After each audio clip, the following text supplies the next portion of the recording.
ti wedi rhyddhau 2 album. Gyda ti i newydd o'r allan heddi, dy fe? Heddiw dydd, dim ond rhyddhau Haid Deud, sef y trydydd album y covers Cymraeg a Saesneg. Ti'n cael cawod dail. Cawod dail, ie.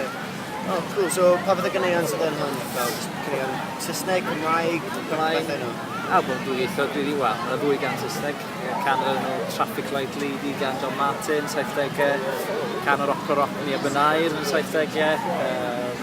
Pethau fel ar lan môr, trefniad gitar, newydd o'r lan môr, cysgu bach. Oh, neis. A pa gan ti'n mynd i ganu yna? Dwi'n mynd i ganu fersiwn o Nia, can oedd i ar rock, neu can gafodd ei ysgrifennu ar gyfer y rock Nia Benair 1974, so oedd hi 10 mlynedd llynedd ers i'n ganu. Cool. Ie.